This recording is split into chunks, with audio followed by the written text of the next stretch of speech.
ಎಷ್ಟೋ ಜನ ಹೆಣ್ಮಕ್ಳು ಬೆಳಗ್ಗೆ ಅರ್ಧಂಬರ್ಧ ನಿದ್ದೆಲ್ಲೇ ಎದ್ದು ಮನೆ ಕೆಲಸ ಮುಗಿಸಿ ಅಡುಗೆ ಮುಗಿಸಿ ಗಡಿಬಿಡಿಲಿ ರೆಡಿಯಾಗಿ ಆಫೀಸಿಗೆ ಹೊರಟು ಅಲ್ಲಿ ಇಡೀ ದಿನ ಕೆಲಸ ಮಾಡಿ ಆ ಕ್ರೌಡಲ್ಲಿ ವಾಪಸ್ ಮನೆಗೆ ಬರೋ ಅಷ್ಟರಲ್ಲಿ ಸಾಕಾಗೋಗಿರುತ್ತೆ.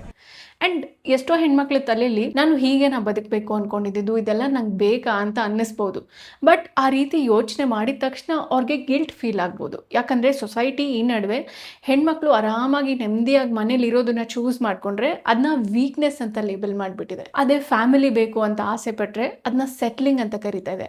ಆ್ಯಂಡ್ ಆಲ್ಸೋ ರೆಸ್ಟ್ ತೊಗೊಂಡ್ರೆ so unproductive, such a failure ಅನ್ನೋ ರೀತಿ ನೋಡ್ತಿದೆ. ಬಟ್ ವಾಟ್ ಇಫ್ ನೀವು ಈ ರೀತಿ ಯೋಚನೆ ಮಾಡ್ತಾ ಇರೋದು it's not accidental, but society push ಮಾಡ್ತಾ ಇರೋ ಫಾಲ್ಸ್ ನರೇಟಿವ್ಗೆ ನಿಮಗೆ ಗೊತ್ತಿಲ್ಲದೆ ನೀವು ಇನ್ಫ್ಲುಯೆನ್ಸ್ ಆಗಿದ್ರೆ? ವಿಡಿಯೋ ಸ್ಟಾರ್ಟ್ ಮಾಡೋದಕ್ಕಿಂತ ಮುಂಚೆ ಒಂದು ವಿಷಯನ ಕ್ಲಿಯರ್ ಮಾಡಿಬಿಡ್ತೀನಿ. I believe in feminism. ನನ್ನ ಪ್ರಕಾರ ಫೆಮಿನಿಸಮ್ ಅಂದರೆ ಏನು, ಎಲ್ಲ ಹೆಣ್ಮಕ್ಳಿಗೂ ಗಂಡು ಮಕ್ಳಿಗೆ ಸಿಗೋವಷ್ಟೇ respect, safety, freedom, independence and also equal ಆಪರ್ಚುನಿಟೀಸ್ನ ಡಿಸರ್ವ್ ಮಾಡ್ತಾರೆ ಅಂತ. ಬಟ್ ಈ ನಡುವೆ it's not always empowerment. Pressure ಮುಖವಾಡ ಹಾಕ್ಕೊಂಡಿರೋ ಎಂಪವರ್ಮೆಂಟ್ ಆಗೋಗಿದೆ. ಆ್ಯಂಡ್ ನೀವು ಇದನ್ನು ಸೂಕ್ಷ್ಮವಾಗಿ ಗಮನಿಸಿ ಕ್ವೆಶ್ಚನ್ ಮಾಡಿಲ್ಲ ಅಂದರೆ ಸೊಸೈಟಿ ಸ್ಟ್ಯಾಂಡರ್ಡ್ಸ್ ಪ್ರಕಾರ ಸೊಸೈಟಿನ ಮೆಚ್ಚಿಸೋದಕ್ಕೆ ಏನು ಸಕ್ಸಸ್ಫುಲ್ ಲೈಫ್ ಬೇಕು ಅದನ್ನ ನೀವು ಬಿಲ್ಡ್ ಮಾಡ್ಕೊಳ್ಬೋದು. ಬಟ್ ಅಷ್ಟೆಲ್ಲ ಮಾಡಿದ್ಮೇಲೂ ಯಾಕೋ ಖುಷಿನೇ ಇಲ್ಲ, ಮನಸ್ಸಿಗೆ ನೆಮ್ಮದಿನೇ ಇಲ್ಲ, ಏನೋ ಒಂಥರ ಎಂಟಿ ಫೀಲ್ ಆಗ್ತಾ ಇದೆ ಅಂತ ಅನ್ನಿಸ್ಬೋದು. Because what your heart truly desires ಅದ್ರ ಕಡೆ ಗಮನ ಕೊಡದೆ ಸೊಸೈಟಿ ಪ್ರಕಾರ ಏನು ಸಕ್ಸಸ್ಫುಲ್ ಲೈಫ್ ಅದನ್ನು ನೀವು ಬಿಲ್ಡ್ ಮಾಡ್ಕೊಂಡಾಗ ಹೀಗೆ ಆಗೋದು. ಸೊ ಇವತ್ತಿನ ವಿಡಿಯೋಲಿ ಈ ಟ್ರ್ಯಾಪ್ನ ಕಂಡುಹಿಡಿಯೋದು ಹೇಗೆ ಆ್ಯಂಡ್ ಅದರಿಂದ ಬಚಾವಾಗೋದು ಹೇಗೆ ಅನ್ನೋದನ್ನು ಕ್ಲಿಯರ್ ಆಗಿ ಡಿಸ್ಕಸ್ ಮಾಡೋಣ. Let's start the video. Feminism ಯಾವತ್ತೂ ಹೆಣ್ಮಕ್ಳು ಗಂಡು ಮಕ್ಳಿಗಿಂತ ಬೆಟರ್ ಅಂತ ಪ್ರೂವ್ ಮಾಡೋದಾಗಿರಲಿಲ್ಲ. But it was always about one simple thing, choice. ಹೆಣ್ಮಕ್ಳು ಕೆಲಸಕ್ಕೆ ಹೋಗಬೇಕಾ ಬೇಡವಾ ಅನ್ನೋ ಚಾಯ್ಸ್, ಅವ್ರು ಮದುವೆ ಆಗಬೇಕಾ ಬೇಡವಾ ಅನ್ನೋ ಚಾಯ್ಸ್. ಫೆಮಿನಿಸಮ್ ನಿಮ್ಗೆ ಯಾವತ್ತೂ ಆಪ್ಷನ್ಸ್ನ ಕೊಡುತ್ತೆ. ಬಟ್ ಟಾಕ್ಸಿಕ್ ಫೆಮಿನಿಸಮ್ ನಿಮ್ಮ ಮೇಲೆ ಪ್ರೆಷರ್ ಆ್ಯಂಡ್ ಎಕ್ಸ್ಪೆಕ್ಟೇಷನ್ಸ್ನ ಹೇರುತ್ತೆ. And today somewhere along the way empowerment performance ಆಗೋಗಿದೆ. ಅದು ಹೇಗೆ ಆಗೋಗಿದೆ ಅಂತ ಅಂದರೆ ಹೆಣ್ಮಕ್ಳು ಫಿನಾನ್ಷಿಯಲಿ ಇಂಡಿಪೆಂಡೆಂಟ್ ಆಗಿರಲೇಬೇಕು, ಯಾವಾಗಲೂ ಆ್ಯಂಬಿಷಿಯಸ್ ಆಗಿರಬೇಕು ಆ್ಯಂಡ್ ಯಾರ ಮೇಲೂ ಡಿಪೆಂಡ್ ಆಗಬಾರ್ದು, ಯಾರ ಹೆಲ್ಪು ತೊಗೊಳ್ಬಾರ್ದು ಅಂತ. ನೀವು ಇದನ್ನೆಲ್ಲ ಫಾಲೋ ಮಾಡಿಲ್ಲ ಅಂದರೆ ಯು ಆರ್ ಜಡ್ಜ್ಡ್. ನೀವು ಅಂದ್ಕೊಳ್ತಾ ಇರ್ಬೋದು, ಬಟ್ ನೀನು ಬೇರೆ ವೀಡಿಯೋಸಲ್ಲಿ ಹೆಣ್ಮಕ್ಳು ಫಿನಾನ್ಷಿಯಲಿ ಇಂಡಿಪೆಂಡೆಂಟ್ ಆಗಿರಬೇಕು ಅಂತ ಹೇಳಿದೆಯಲ್ಲ ಅಂತ. Yes, I still stand by that. ದುಡಿಯೋ ಅಬಿಲಿಟಿ, ಬಟ್ ಅದನ್ನ ಕಾನ್ಸ್ಟೆಂಟ್ ಆಗಿ ಪ್ರೂವ್ ಮಾಡಬೇಕು ಅನ್ನೋ ಪ್ರೆಷರ್, ಇವೆರಡರ ಮಧ್ಯೆ ಇರೋ ಡಿಫ್ರೆನ್ಸ್ನ ನಾವು ಅರ್ಥ ಮಾಡ್ಕೋಬೇಕು. ಹೆಣ್ಮಕ್ಳಿಗೆ financial independence is really important because ಅದು ನಮಗೊಂದು ಫಿನಾನ್ಷಿಯಲ್ ಸೆಕ್ಯೂರಿಟಿ, ಆಪ್ಷನ್ಸ್ ಆ್ಯಂಡ್ ಕಾನ್ಫಿಡೆನ್ಸ್ನ ಕೊಡುತ್ತೆ. But there is a difference between importance and compulsion. Maybe ನಿಮ್ಮ ಗೋಲ್ಸ್, ನಿಮ್ಮ ಪ್ರಯಾರಿಟಿ ಬೇರೆನೇ ಇರ್ಬೋದು. ನಂಗೆ ಹೊರಗಡೆ ಹೋಗಿ ದುಡಿಯೋಕ್ಕೆ ಇಷ್ಟ ಇಲ್ಲ, ನಾನು ಮನೆ ರೆಸ್ಪಾನ್ಸಿಬಿಲಿಟೀಸ್ ನೋಡಿಕೊಂಡು ನನ್ನ ಹೆಲ್ತ್ನ ಪ್ರಯಾರಿಟಿ ಆಗಿಟ್ಕೊಂಡು ಒಂದು ಪೀಸ್ ಆಫ್ ಮೈಂಡಲ್ಲಿ ನನ್ನ ಹಾಬಿನ ಪರ್ಸ್ಯೂ ಮಾಡಿಕೊಂಡು ಎಷ್ಟಾಗುತ್ತೋ ಅಷ್ಟು ಸೇವಿಂಗ್ಸ್ ಮಾಡ್ಕೊಂಡು ಮನೆಯಲ್ಲೇ ಇರ್ತೀನಿ ಅನ್ನೋದು ನಿಮ್ಮ ಗೋಲ್ ಆಗಿರ್ಬೋದು. And even that is a successful and peaceful life. ಅದು ರಾಂಗ್ ಚಾಯ್ಸ್ ಅಂತ ಹೇಳುವಂತಹ ಅಧಿಕಾರ ಯಾರಿಗೂ ಇಲ್ಲ. ಬಟ್ ಈ ನಡುವೆ ಎಷ್ಟೋ ಜನ ಹೆಣ್ಮಕ್ಳು ಈ ನೆಮ್ಮದಿಯಾಗಿ ಮನೇಲಿ ಇರಬೇಕು ಅನ್ನೋ ಆಸೆ ಇದ್ರೂ ಸೊಸೈಟಿ ಏನು ಅನ್ಕೊಂಡ್ಬಿಡುತ್ತೋ, ನನಗೆ ರೆಸ್ಪೆಕ್ಟ್ ಕಮ್ಮಿ ಆಗೋದ್ರೆ ಅನ್ನೋ ಒಂದು ಪ್ರೆಷರಿಂದ ಕೆಲ್ಸಕ್ಕೆ ಹೋಗ್ತಾ ಇರ್ತಾರೆ. And that's not freedom, that's prison. And ನಾವು ಯಾಕೆ ಈ ರೀತಿ ಇನ್ಫ್ಲುಯೆನ್ಸ್ ಆಗ್ತಿದ್ದೀವಿ ಅನ್ನೋದ್ರ ಬಗ್ಗೆ ಆನೆಸ್ಟ್ ಆಗಿ ಮಾತಾಡೋಣ. It's not random. First of all, social media. ಆನ್ಲೈನಲ್ಲಿ ಎಕ್ಸ್ಟ್ರೀಮ್ ಒಪಿನಿಯನ್ಸ್ ಬೇಗ ವೈರಲ್ ಹೋಗುತ್ತೆ. ಯಾರೋ ಒಬ್ರು peaceful and slow life lead ಮಾಡ್ತಾ ಇದ್ದಾರೆ, ಎವ್ರಿಥಿಂಗ್ ಇಸ್ ಪಾಸಿಟಿವ್ ಅಂತ ಅಂದರೆ ಅಂಥ ರೀಲ್ಗಳಿಗೆ ಅಷ್ಟೊಂದು ಬೇಗ ವೈರಾಲಿಟಿ ಸಿಗಲ್ಲ. ಬಟ್ ಅದೇ ನೀವು ಬರ್ನ್ಔಟ್ನ ಸಕ್ಸಸ್ ಅಂತ ಗ್ಲೋರಿಫೈ ಮಾಡ್ತಾ ಇದ್ದೀರಾ ಅಂತ ಅಂದರೆ such content will go viral very soon. Many women today ನನ್ನನ್ನು ನಾನು ಪ್ರೂವ್ ಮಾಡ್ಕೋಬೇಕು ಅಂತ ಅವ್ರ ತಲೆಯಲ್ಲಿ ಸ್ಟ್ರಾಂಗಾಗಿ ಕೂತ್ಕೊಂಡ್ಬಿಟ್ಟಿದೆ. ಅವ್ರನ್ನ ಪ್ರೂವ್ ಮಾಡ್ಕೊಳ್ಳೋದಲ್ಲ, ಬಟ್ ಸೊಸೈಟಿಗೆ ಅವ್ರನ್ನ ಪ್ರೂವ್ ಮಾಡ್ಕೊಳ್ಬೇಕು ಅನ್ನೋ ಆಸೆ. ಸ್ವಲ್ಪ ವರ್ಷದಿಂದ ನಾನು ಕೂಡ ಇದೇ ರೀತಿ ಇದ್ದೆ. ಬಟ್ ಈ ಥಾಟ್ಸ್ ನಮ್ಮ ತಲೆಗೆ ಎಲ್ಲಿಂದ ಬರ್ತಾ ಇದೆ? ಯಾರು ಪ್ರೂವ್ ಮಾಡ್ಕೋಬೇಕು, ಎಲ್ಲಿವರೆಗೂ ಪ್ರೂವ್ ಮಾಡ್ಕೋಬೇಕು? And there is always a big fish. ನಾವು ಎಲ್ಲಿವರೆಗೂ ಈ ಮೆಟೀರಿಯಲಿಸ್ಟಿಕ್ ಸಕ್ಸಸ್ನ ಚೇಸ್ ಮಾಡ್ಕೊಂಡು ಹೋಗ್ತೀವೋ ಅಲ್ಲಿವರೆಗೂ ನಮ್ಮಿಂದ ಪೀಸ್ ಆಫ್ ಮೈಂಡ್ ದೂರಕ್ಕೆ ಹೋಗ್ತಾ ಇರುತ್ತೆ. So is it really worth it ಅಂತ ನಮಗೆ ನಾವು ಕಾನ್ಷಿಯಸ್ ಆಗಿ ಕ್ವೆಶ್ಚನ್ ಮಾಡ್ಕೊಳ್ಳೋದು ಇಂಪಾರ್ಟೆಂಟ್ ಆಗುತ್ತೆ. ಆ್ಯಂಡ್ ಯಾವಾಗೆಲ್ಲ ನಿಮಗೆ ನಾನು ರೇಸಲ್ಲಿ ಹಿಂದೆ ಉಳಿದಿದ್ದೀನಿ ಅಂತ ಅನ್ನಿಸ್ತಾ ಇರುತ್ತೆ, always remember there is no race at all. ನಾವು this is where it gets interesting. Just think about it. ಮನೆಯಲ್ಲಿ ಇಬ್ರು ಪಾರ್ಟ್ನರ್ಸ್ ದುಡಿತಾ ಇದ್ದಾರೆ ಅಂತ ಅಂದರೆ ಡಬಲ್ ಇನ್ಕಮ್ ಅಂತ ಅಂದರೆ ಜಾಸ್ತಿ ಪ್ರಾಡಕ್ಟ್ಸ್ ಆ್ಯಂಡ್ ಸರ್ವಿಸಸ್ನ ಕನ್ಸ್ಯೂಮ್ ಮಾಡ್ತಾ ಇರ್ತಾರೆ. ಈ ರೀತಿ ಜಾಸ್ತಿ ಕನ್ಸಂಪ್ಷನ್ ಆದಷ್ಟು ಜಾಸ್ತಿ ಟ್ಯಾಕ್ಸಸ್ನ ಪೇ ಮಾಡ್ತಾ ಇರ್ತಾರೆ. ಸೊ ಜಾಸ್ತಿ ದುಡಿತಾ ಇರ್ತೀರಾ, ಜಾಸ್ತಿ ಅಪ್ಗ್ರೇಡ್ ಆಗ್ತಾ ಇರ್ತೀರಾ, ಜಾಸ್ತಿ ಮೆಟೀರಿಯಲಿಸ್ಟಿಕ್ ಲೈಫ್ ಹಿಂದೆ ಓಡ್ತಾ ಇರ್ತೀರಾ. ಇಲ್ಲಿ ಬೆನಿಫಿಟ್ ಯಾರಿಗೆ? Not necessarily you. Let me tell you, ಮನೆಯಲ್ಲಿ ಗಂಡ ಹೆಂಡತಿ ಇಬ್ಬರು ದುಡಿಬೇಕು ಅನ್ನೋದು ನಮ್ಮ ಇಂಡಿಯನ್ ಕಾನ್ಸೆಪ್ಟ್ ಅಲ್ಲ, but it's a very western idea. ನಮ್ಮ ಕಲ್ಚರಲ್ಲಿ ಏನು ಮೊದಲಿಂದನೂ ಗಂಡ ಹೊರಗಡೆ ಹೋಗಿ ದುಡಿತಾನೆ, ಮನೆಯಲ್ಲಿ ಹೆಂಡತಿ ಎಲ್ಲ ಮನೆ ರೆಸ್ಪಾನ್ಸಿಬಿಲಿಟಿ ನೋಡ್ಕೊಂಡಿದ್ರೆ ಅಲ್ಲಿ ಒಂದು ಬ್ಯಾಲೆನ್ಸ್ ಇರುತ್ತೆ ಅಂತ. ಬಟ್ ಈಗಲೂ ಅದೇ ಐಡಿಯಾಲಜಿನ ಫಾಲೋ ಮಾಡಬೇಕು ಅಂತ ನಾನು ಹೇಳ್ತಾ ಇಲ್ಲ. It's all up to you. ಹೆಣ್ಮಕ್ಳು ಹೊರಗಡೆನೂ ಹೋಗಿ ದುಡ್ದು ಮನೆಯೂ ನೋಡ್ಕೊಳ್ಳೋದು ಕಷ್ಟ ಆಗುತ್ತೆ ಅಂತ ಆಗಿನ ಕಾಲದವರು ಈ ಒಂದು ಕಾನ್ಸೆಪ್ಟ್ನ ಮಾಡಿದರು. ಬಟ್ ಈ ನಡುವೆ ಪಾರ್ಟ್ನರ್ಸ್ ರೆಸ್ಪಾನ್ಸಿಬಿಲಿಟೀಸ್ನ ಶೇರ್ ಮಾಡ್ಕೊತಾರೆ. ಬಟ್ ನನ್ನ ಒಪಿನಿಯನಲ್ಲಿ ಹೆಣ್ಮಕ್ಳು ಮನೇನ ಎಫಿಷಿಯೆಂಟಾಗಿ ರನ್ ಮಾಡೋಷ್ಟು ಗಂಡು ಮಕ್ಕಳು ಮಾಡಲ್ಲ.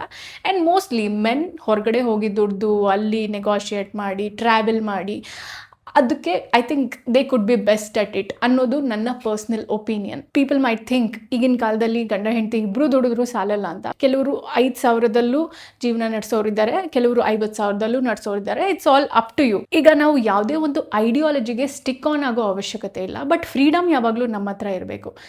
ನಿಮ್ಮ ಕಾನ್ಸ್ಟೆಂಟ್ ಎಕ್ಸಾಷನಿಂದ ಸಿಸ್ಟಮ್ ಯಾವಾಗಲೂ ಪ್ರಾಫಿಟ್ ಮಾಡ್ಕೊಳ್ತಾ ಇರುತ್ತೆ. ಅದಕ್ಕೆ ಯಾವಾಗಲೂ ಹೆಣ್ಮಕ್ಳು ದುಡಿಬೇಕು, ಯಾವಾಗಲೂ ಬ್ಯುಸಿ ಇರಬೇಕು, ಹೆಣ್ಮಕ್ಳು ಫಿನಾನ್ಷಿಯಲಿ ಫ್ರೀ ಇರಬೇಕು ಅನ್ನೋ ಕಾನ್ಸ್ಟೆಂಟ್ ನ್ಯಾರೇಟಿವ್ನ ಸೋಷಿಯಲ್ ಮೀಡಿಯಾಲಾಗಲಿ ಅಥವಾ ಆರ್ಟಿಕಲ್ಸಲ್ಲಾಗಲಿ ಸಿಸ್ಟಮ್ ಪುಷ್ ಮಾಡ್ತಾ ಇರುತ್ತೆ. ನಿಮಗೆ ನಿಜವಾಗ್ಲೂ ಆಸೆ ಇದ್ದರೆ well that's your freedom, that's your choice, go for it.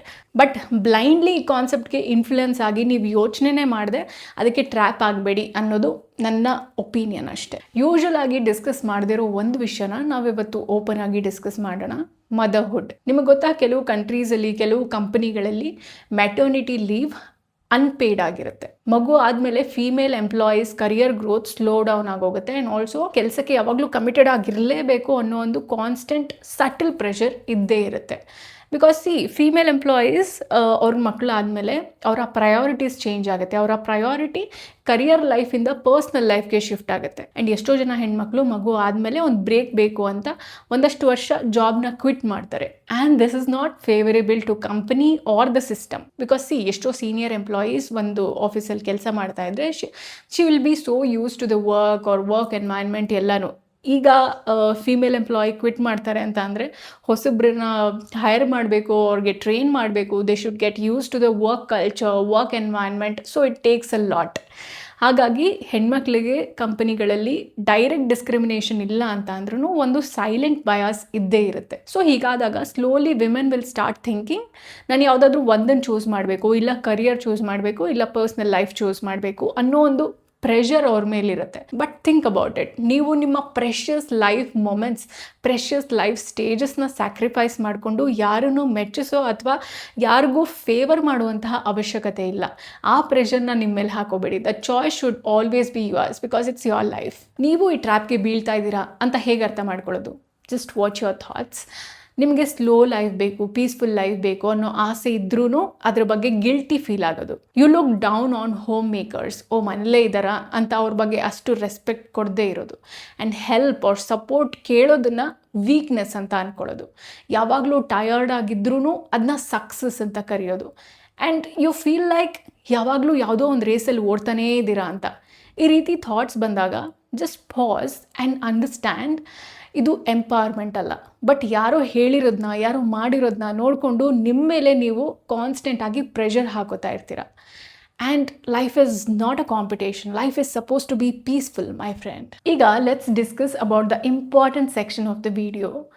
ಈ ಟ್ರ್ಯಾಪಲ್ಲಿ ನೀವು ಬಿದ್ದಿದ್ದೀರಾ ಅಂತ ನೀವು ರಿಯಲೈಸ್ ಆಗಿದ್ರೆ ಈ ಫಾಲ್ಸ್ ನರೇಟಿವಿಂದ ನಿಮ್ಮನ್ನು ನೀವು ಹೇಗೆ ಸೆಪ್ರೇಟ್ ಮಾಡ್ಕೊಳ್ಳೋದು? First of all, define your version of success.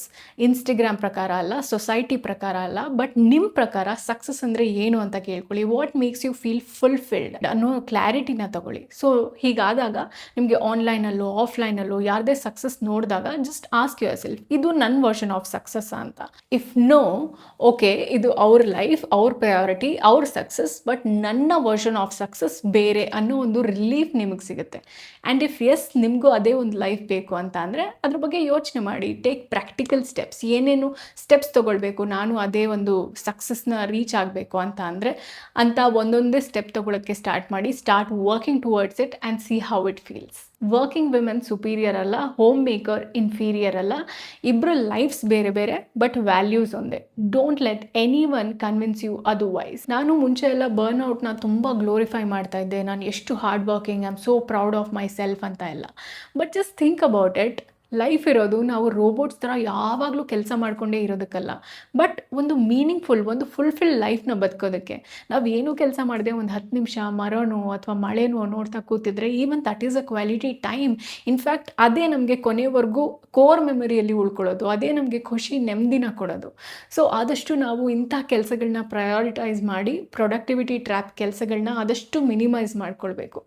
ಹೇಗೋ ನಾವು ಎಲ್ಲರೂ ಬ್ರೈನ್ ವಾಶ್ ಆಗೋಗಿದ್ದೀವಿ, ಬಟ್ ಇನ್ಮೇಲಾದರೂ ಮೆಟೀರಿಯಲಿಸ್ಟಿಕ್ ಸಕ್ಸಸ್ಸೇ ನಮಗೆಲ್ಲನೂ, ಅದೇ ನಮಗೆ ಖುಷಿ ನೆಮ್ಮದಿ ಎಲ್ಲ ಕೊಡೋದು ಅನ್ನೋ ಭ್ರಮೆಯಿಂದ ಹೊರಗೆ ಬಂದು ಕಾನ್ಷಿಯಸ್ ಆಗಿ ಲೈಫ್ ಲೀಡ್ ಮಾಡಬೇಕು, ಯೋಚನೆ ಮಾಡಬೇಕು ಅನ್ನೋದು ನನ್ನ ಒಪಿನಿಯನ್. ಸ್ಪೆಷಲಿ ಹೆಣ್ಮಕ್ಳು ಬಾಡಿ ತುಂಬ ಸೆನ್ಸಿಟಿವ್ ಆ್ಯಂಡ್ ಅದು ನಮಗೆ ಬೇಗ ಸೈನ್ಸ್ ಕೊಡುತ್ತೆ ಅಂತ ಹೇಳ್ತಾರೆ. ಆ್ಯಂಡ್ ಎಸ್, ಇದನ್ನ ನಾನು ಕೂಡ ಎಕ್ಸ್ಪೀರಿಯನ್ಸ್ ಮಾಡಿದ್ದೀನಿ. ಸೊ ಇನ್ ಕೇಸ್ ನಿಮ್ಮ ಬಾಡಿ ಏನಾದರೂ ಸೈನ್ಸ್ ಕೊಡ್ತಿದೆ ಅಂದರೆ ಅದನ್ನ ಅಬ್ಸರ್ವ್ ಮಾಡಿ, ಅದರ ಮಾತನ್ನ ಕೇಳಿ.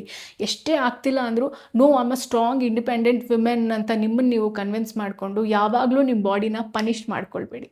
ಮೆನ್ ನಮ್ಮ ಕಾಂಪಿಟೇಟರ್ಸ್ ಅಲ್ಲ. ಇನ್ಫ್ಯಾಕ್ಟ್ ಮೆನ್ ಆ್ಯಂಡ್ ವಿಮೆನ್ ಮಧ್ಯ ಕಾಂಪಿಟೇಷನ್ ಇಲ್ಲದೆ ಪಾರ್ಟ್ನರ್ಶಿಪ್ ಇದ್ದಾಗ ಲೈಫ್ ಫೀಲ್ಸ್ ಮಚ್ ಈಸಿಯರ್. ನಾವೇನೇ ನಮ್ಮ ಫಾದರ್ನು ಅಥವಾ ನಮ್ಮ ಬ್ರದರ್ ಆರ್ ನಮ್ಮ ಹಸ್ಬೆಂಡ್ನ ಕಾಂಪಿಟೇಷನ್ ಅನ್ನೋ ರೀತಿ ನೋಡಲ್ಲ ಅಲ್ವಾ. ಸೊ ನಾವು ಯಾಕೆ ಸೊಸೈಟಿಲಿರೋ ಗಂಡಸ್ರನ್ನೆಲ್ಲ ತುಳಿದು ಸಪ್ರೆಸ್ ಮಾಡಿ ನಾವು ವಿನ್ ಆಗಬೇಕು ಅನ್ನೋ ಮೈಂಡ್ಸೆಟ್ನ ಬೆಳೆಸ್ಕೊಳ್ಬೇಕು? That's toxic. ರಿಯಲ್ ಫೆಮಿನಿಸಮ್ ಅಂದರೆ men and women are equal ಅನ್ನೋ ರೀತಿ ಯೋಚನೆ ಮಾಡೋದು, ಅನ್ನೋ ರೀತಿ ಟ್ರೀಟ್ ಮಾಡೋದು. ಓಕೆ, ಅವ್ರು ನಮ್ಮನ್ನ ಈಕ್ವಲ್ ಅಂತ ಟ್ರೀಟ್ ಮಾಡ್ತಾ ಇಲ್ವಾ? No problem. ನಿಮ್ಮಲ್ಲಿ ಆ ಒಂದು ಟ್ಯಾಲೆಂಟ್, ಆ ಕೇಪಬಿಲಿಟಿ, ಆ ಒಂದು ಫೈರ್ ಇದ್ದರೆ ನೀವು ಎಂಥ ಒಂದು ಮೇಲ್ ಡಾಮಿನೇಟಿಂಗ್ ಸೊಸೈಟಿ ಆರ್ ಸೆಕ್ಟರಲ್ಲೂ ಶೈನ್ ಆಗೇ ಆಗ್ತೀರಾ. ಇದಕ್ಕೆ ಎಷ್ಟು ಎಕ್ಸಾಂಪಲ್ಸ್ ಬೇಕು, ಎಷ್ಟು ಸೆಕ್ಟರಲ್ಲಿ ಎಕ್ಸಾಂಪಲ್ಸ್ ಬೇಕು. Let's believe in equality, let's put hour heads down and work, and success naturally follow ಆಗೇ ಆಗುತ್ತೆ. ಲೆಟ್ಸ್ ಆಲ್ ರಿಮೆಂಬರ್, ಫೆಮಿನಿಸಮ್ ನಮಗೆ ಯಾವಾಗಲೂ ಚಾಯ್ಸ್ನ ಕೊಡಬೇಕು, ಫ್ರೀಡಮ್ನ ಕೊಡಬೇಕು, not confusion, not pressure, not guilt. So ನಿಮಗೆ ಈಗ ಕೇಳ್ಕೊಳ್ಬೇಕಾಗಿರುವಂತಹ ಒಂದು ಇಂಪಾರ್ಟೆಂಟ್ ಕ್ವೆಶ್ಚನ್ ಅಂದರೆ, ನಿಮಗೆ ಬೇಕಾಗಿರೋ ಲೈಫ್ನ ನೀವು ಚೂಸ್ ಮಾಡ್ಕೊಂಡಿದ್ದೀರಾ ಅಥವಾ ಸೊಸೈಟಿಗೆ ಏನು ಸರಿ ಅನಿಸುತ್ತೆ ಅದನ್ನ ನೀವು ಬ್ಲೈಂಡ್ಲಿ ಫಾಲೋ ಮಾಡ್ತಾ ಇದ್ದೀರಾ ಅಂತ. I hope this video made some sense to you. And ನಿಮ್ಗೆ ಈ ವಿಡಿಯೋ ಇಷ್ಟ ಆಗಿದ್ರೆ ಆ್ಯಂಡ್ ಏನೋ ಒಂದು ರಿಯಲೈಸೇಷನ್ ಆಯಿತು ಅಂತ ನಿಮ್ಗೆ ಅನಿಸಿದ್ರೆ ಲೈಕ್ ಮಾಡಿ, ಹಾಗೆ ನಿಮ್ಮ ಫೀಮೇಲ್ ಫ್ರೆಂಡ್ಸ್ಗೂ ಶೇರ್ ಮಾಡಿ. ಆ್ಯಂಡ್ ಹೇಗನ್ನಿಸ್ತು ಅಂತ ಕಾಮೆಂಟ್ ಸೆಕ್ಷನಲ್ಲಿ ಶೇರ್ ಮಾಡಿ. I'll be waiting to read your comments. ಮುಂದಿನ ವಾರ ನಿಮ್ಮ ಭೇಟಿ. ಅಂಟಿಲ್ ದೆನ್, ಟೇಕ್ ಕೇರ್, ಬಾಯ್.